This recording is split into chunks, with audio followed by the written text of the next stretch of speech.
Unlike previous years where there was always a clear frontrunner for the MVP award, this year we've had an interesting race which may go down to the final few games of the regular season, and your guess is as good as mine as to who will end up with that award, between Giannis, Jokic or Embiid. For the first 30 games or so in the season, it appeared that Jason Tatum was running away with that award as the Celtics went off to a scorching hot start, and as the season went on, there were talks of guys like Doncic and even Harden and KD winning the award. Today I'm here to tell you why Joel Embiid deserves to win MVP over anyone else this season. Now if you do enjoy this type of content, make sure to like and subscribe as it does help my channel grow, especially as a YouTuber who's just starting out, and I'd really appreciate it. But without further ado, let's get into it. So firstly, as a Celtics fan, I do admit that the 76ers are one of my most hated teams, but rivalry aside, I do consider myself as a basketball fan first and a Celtics fan second. And so that's why I can't help but admire Embiid's level of play this season. Firstly, let's talk about Joel Embiid before going into why all the other candidates don't deserve it as much as him. First and foremost, the 76ers are currently sitting at third place in the Eastern Conference, just one game back of the second seed Celtics, and after a slow start to the season, the 76ers have gone on an insane run in their last 45 games, going 35-10, which is good enough for a 77.8% win percentage, which is also equivalent to a 64 win pace over the course of a full season. Now, during this period of 45 games, which Embiid played 40 of, he averaged an insane 34.2 points, 10.5 rebounds, 3.8 assists and 1.7 blocks on 55.1% shooting from the floor, 39.1% shooting from 3, and 86.3% shooting from the free throw line. Absolute crazy numbers. And when you deep dive into the entire season as a whole, Embiid's averages aren't far off, averaging 33.5 points per game, 10.2 rebounds, and 4.1 assists per game in 56 games this season. And because of Embiid's excellence, the 76ers have been elite on pretty much both ends of the floor, coming in at third in offensive rating and sixth in defensive rating.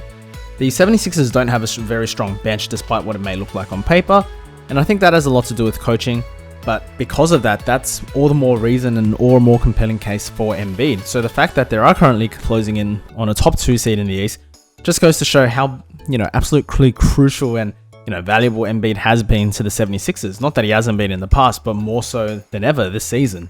And so now, you might ask, why not any of the other players that I mentioned? So first of all, why not Jason Tatum?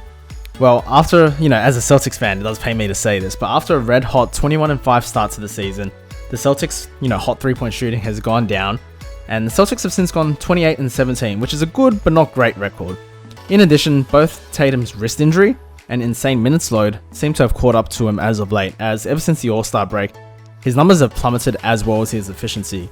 He's averaging 28 points, 11 rebounds, and 5.5 assists per game, which are great numbers on paper, but his efficiency has dropped to 42.7% from the field, and a pretty abysmal 28.6% shooting from 3, which are Russell Westbrook numbers. So he's caught off quite a fair bit. Now you might ask, why not Luka Doncic? And it's quite simple. The Mavs are fighting to avoid a play-in spot, and they're nowhere near the top of the Western Conference, so I just don't see any scenario where Luka gets it. And so why not Jokic? Well, Jokic has already won back-to-back MVPs, and the argument against him is quite simple in my opinion. And that's, unless the Denver Nuggets go something like 75-7 and beat the Golden State Warriors' regular season record, he simply won't win it 3 times in a row due to voter fatigue. No one has ever done so, and I don't think Jokic, the Nuggets aren't having a historic enough season to pretty much earn that merit.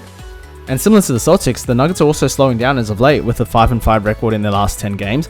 And if you look at the season as a whole, their win percentage is lower than the Bucks, Celtics, and 76ers. So there's real no compelling reason why he should get it over Embiid if you're looking purely at win-loss standpoint.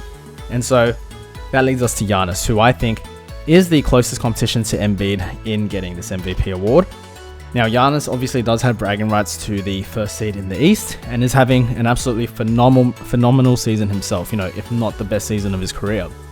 However, we've also seen how the Bucks have responded in the absence of Giannis. When you look in particular, Drew Holiday is having probably playing the best basketball of his career.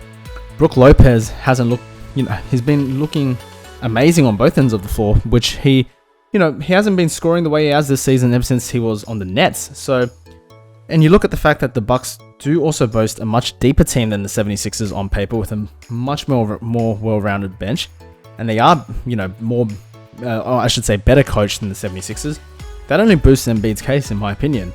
Now, personally, I wouldn't be too mad if Giannis won because, he is deserving of it too, but he also won back-to-back MVPs not too long ago. I believe it was in 2019 and 2020 and the 2020 season.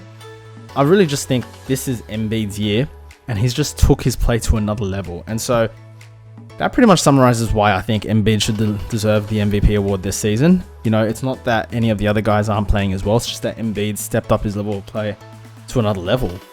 And so, I just want to thank everyone for watching the video. Let me know what you guys think in the comments section below. Do you think Embiid should win MVP, or do you think someone else deserves it more? I'd greatly appreciate it, like I said. If you can, like, subscribe, as that does help my channel grow, and I'll see you guys in the next one.